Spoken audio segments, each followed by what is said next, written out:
Сегодня на сцене Национального музыкально-драматического театра имени Махтум Кулей состоялась премьера спектакля «Момент», которая стала ярким событием второго дня фестиваля тюркских стран.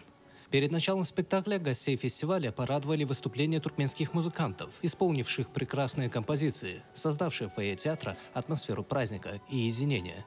«Момент» — это не просто спектакль, это путешествие в сердце туркменской культуры.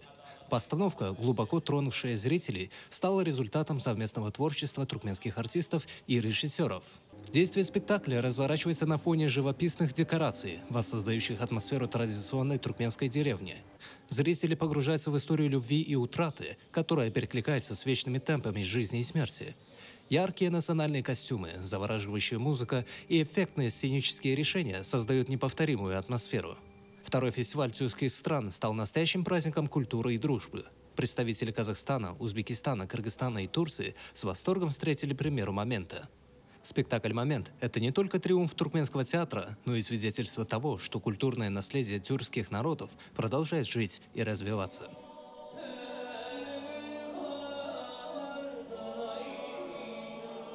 Türkiye medeniyetinin Türksoy Ağda yurtlarının ikinci tiyatro festivalini Magtumul Pragi'nin 300 yıllık bayram münasibetli Pursot spektaklimiz tayarladık.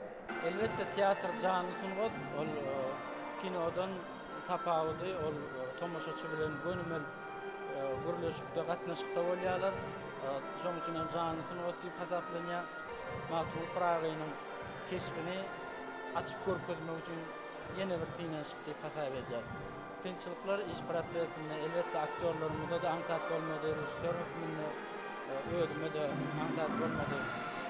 Magtumul Pragi'nin alahy düşünjeler bilen, watançylyk düşünjeler bilen ähli adamzady mahsus duýgularyň ählisine degip geçen, şolar barada agzap geçen adamzadyň kämil jemgyýetiň emele gelmek üçin görüşen şahsiýet, şol kämil jemgyýet şu gün hormatly arkadaşymyzyň, arkadaşlyk gahryman serdarymyzyň saýasynda berkarar döwletde ýaşaýar.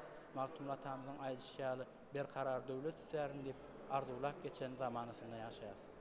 Birinchi marta men ana shu Ashgabodda bo'lib turishim shaharning go'zalligidan, tungi Ashgabodning go'zalligidan kayfiyatimiz juda ham yuqori darajada Turksoy tomonidan tashkillashtirilgan bir qancha festivallarda ishtirok etdik va bu galgi lokatsiyamiz aynan Turkmanistonning Ashgabod shahrida bo'lganidan biz xursandmiz. Turkiyada, Qozog'istonda, mana Turkmanistonning Dashovuz viloyatida O'zbek Turkman do'stligi festivallarida ham ishtirok etganmiz. U yerda ham tashkilotchilik va albatta mana shu festivalning saviyasi yuqori darajada o'tgan ashg'abodliklar bugungi mana shu festivalga tamomila o'zgacha yondashuv qilishgan. Haqiqatan ham ochilish marosimidan boshlab toki mana shu spektakllarni taqdimotigacha hammasi o'zgacha go'zal. Buning uchun minnatdorchilik izhor qilamiz va albatta har bitta davlatdan tashrif buyurib o'zini spektaklarini tomoshabinlarga taqdim qilayotgan ijodkorlarni ijodlariga omad, muvaffaqiyatlar tilaymiz. Festival ishlariga rivoj tilaymiz. Rahmat. Biz begeniyat buýsanap bir ajaýyp ýurtymyzda şular ýaly halkara derejesindäki festiwallaryň geçirilýänligine, begeniyat teatr ustatlarynyň kämilleşmegine, taraşlanmagyna getirýän bu festiwallar, bu bähleşikler biri hasam bir ilhamyň joşmagyna getirýän. Bugunky gün şu teatr festiwalyna biziň Türkmenistanyň Magtumul adyndaky Milli Drama teatrymyzyň Agzybir döretçilik topary gatnaşýar. Şu teatr festiwalyna gatnaşan ähli do'stlyk dogallyk yurtlaryndan gelen teatr ustatlaryna şeýlede şu teatrymyzyň döretçilik toparyna uly üstünlükler, şowluklar ýar bolsun diýip arzu etýär. Teatr sungatynda aşa gallerýan türkmen halkynyň milli lider gahrymany arkadaşynda, arkadaşlyk gahrymany terdarynda köp sag bolsun aýdýar. Bu gahrymany arkadaşymyň arkadaşlyk gahrymany terdarymyň janlary sag bolsun, ömürleri uzak bolsun.